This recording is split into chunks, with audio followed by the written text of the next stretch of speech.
Welcome to the Unapologetically Unstoppable Women podcast, the show where ambition is celebrated, not silenced.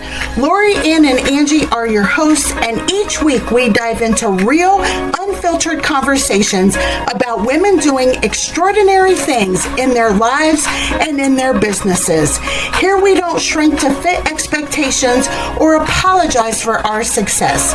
We share stories that are inspiring, hilarious, and always authentic, because becoming unstoppable isn't about perfection, it's about persistence. So grab your coffee, get comfortable, and join our community of women who know that no is a complete sentence and there are no limits to what we can achieve together. I always say, like, the numbers don't lie as long as the numbers are accurate, right? Because we can manipulate numbers to say whatever we want them to say. And, same thing with like the research stats, we can flip research stats to say whatever, but really looking at what is the raw data saying. And when you pull up like your website analytics, well, those numbers aren't fake. Those are real numbers. Those are factual numbers based on analytics from your website provider. And, so making good decisions from those. Same thing on social media platforms. Those are real numbers that gives real data to help you make real decisions. So it's, being able to answer or discern those different types of things. And don't be afraid to question. I think that's one of the things that as women, going back to what we talked about before, we, sometimes can get afraid to ask hard questions. And don't be afraid to do that. Yeah. Yeah. And Angie knows her stuff. She is the queen of sales coaching. So I've known Angie for at least 2, maybe 3 years now. And just everything out of her mouth is wisdom. Everything. Thank you. It comes from all that knowledge that I've absorbed over the last almost 13 years and all of my, because as a coach, I always have a coach. And I just think I would be a hypocrite if I didn't. And I'm always looking to grow and develop and expand my knowledge. And then that helps me become a better coach, and I can serve my clients better because I am pouring into myself, and I value coaching. That's one of my top 10 values, and that continued learning. But if you look at, we'll go back to the data. If you look at what the data says, all of the successful, I don't care if they're a man or a woman, all of the successful entrepreneurs out there have a few commonalities. There's very few, but they have a few commonalities, and continued learning is always on that list. Always. And interestingly enough, a strong morning routine. Having a morning routine that's consistent is another one, which surprises me a little bit.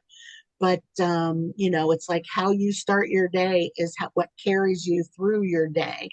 And I've even noticed that on my, lazy morning days when I wake up and I'm like, ugh, feeling a little lazy, feeling a little, not into it today. Well, that just carries me through the day.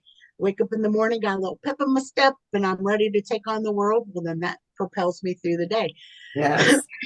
So anyhow, so I Yes. always, think about that continued learning, but that helps us make better decisions, and it helps us make better choices. The more informed we are, the better, we can, the better decisions we can make. And I love Definitely. that And that you that, brought up the morning routine, because for me, that's one of those beliefs I have, that because the stuff I do very first thing in the morning is the stuff that I truly believe in. I play Wordle, so there is that. But I listen to my scriptures, and I do some other things. And on the days that I have a lazy morning, don't want to get up, again, I'm going to go back to the guilt, shame, and stress that comes from not starting my day the way I believe I'm supposed to. messes up my whole entire day. So there, Mhm. I 100% believe in taking that self-care time to have your morning routine and hold that sacred. Like if you make a choice Yes. not to get up or do whatever, then you have to deal with it, but don't let somebody else choose for you to interrupt that morning routine. Like that is your time to do whatever you want. Yep. Huge, yes, hugely powerful message. Don't let someone else get in the way of what you know you need to do for Yep. you, For you. man. Yep. And I have my weekend morning routines very different. I don't work on the weekends. I tend to sleep in a little bit, but Mhm. my morning routine's different on a Saturday and a Sunday, and it's mostly the same on Friday. I typically, if I work on Fridays, it's just usually a couple of hours in the morning, and then that's it. But so my morning on Friday tends to be a little bit flexible, but I'm disciplined enough to know if it's a working Friday, I'm going to do my working day morning routine. But if it's a Saturday or Sunday Friday, then I'm going to do my Saturday, Sunday morning routine. And I keep that discipline up, and it makes a difference, it really, but it's a conscious choice that I have to make. But it's interesting though, like when I'm on vacation, I find myself getting out of that morning routine. And so I always like, I have this one devotional that I read every day. And so I have to, this is one of the things that I have to take with me whenever I travel. And I don't necessarily do my full morning routine, but that's the one that I won't give up. Um, Nice. and even though I'm on vacation, it's like I still won't let that one go for the week, um, Well, inspiration is a good thing to have every day, no matter where you are, what you're doing. mhm. And you notice how quickly I mean, it's always like, because it's such a part of my day that it doesn't leave my side, because it's just right here. And yeah, it's just one of those um, things that, I'm just not willing. It's a conscious choice that I make. I'm just not willing to get it fills my cup. And so I'm going to keep doing those things that fill my cup. And, that's, Yeah, that morning routine, I used to have a really great morning routine. And then when Dave moved in, it shuffled because I didn't mm, have like one space where I knew I could always do my morning routine. Because sometimes he's still sleeping or sometimes he's up in the living room or so. So, and I've struggled getting back into that morning routine and I'm feeling it. And, I can tell myself and I can beat myself up.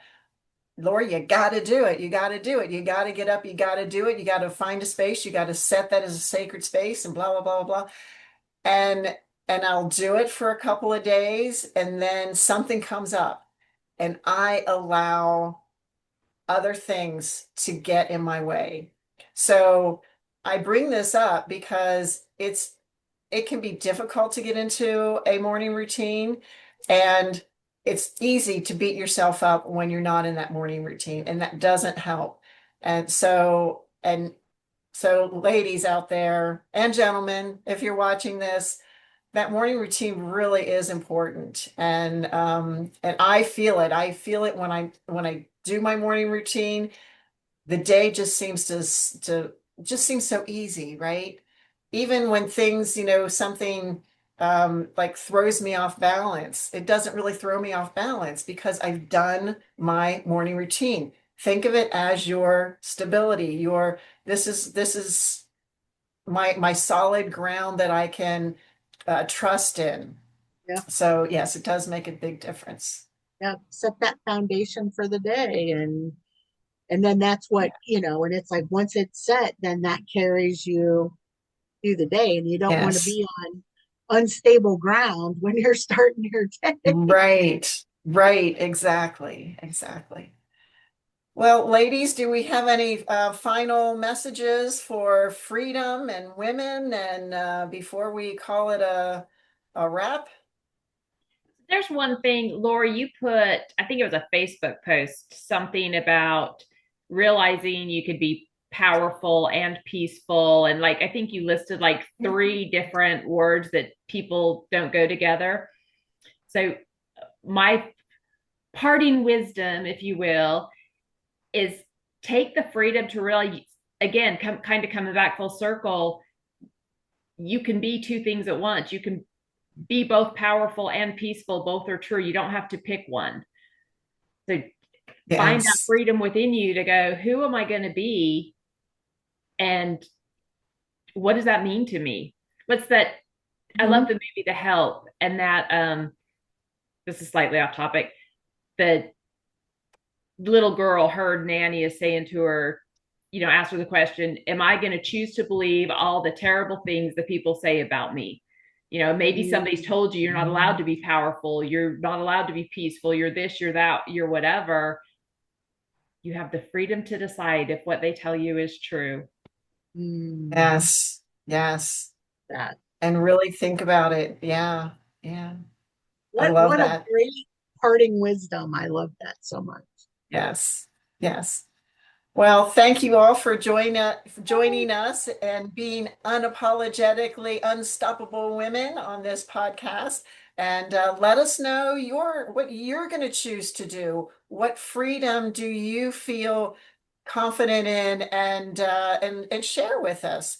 And of course, everybody enjoy the 4th of July. And even if you're in a different country, because I celebrated Canada Day with my friends on Monday. So it's okay to celebrate with us. Thank you all. Thanks for watching. Bye. Bye. Thank you for tuning in to another episode of the Unapologetically Unstoppable Women podcast. If today's conversation fired you up, inspired you, or made you laugh out loud, don't forget to hit subscribe and share this episode with another unstoppable woman in your life. Remember, you don't have to apologize for your ambition, and you never have to shrink to fit someone else's expectations. Keep showing up, keep breaking barriers, and keep living life on your own terms. Until next time, stay unapologetic, stay unstoppable.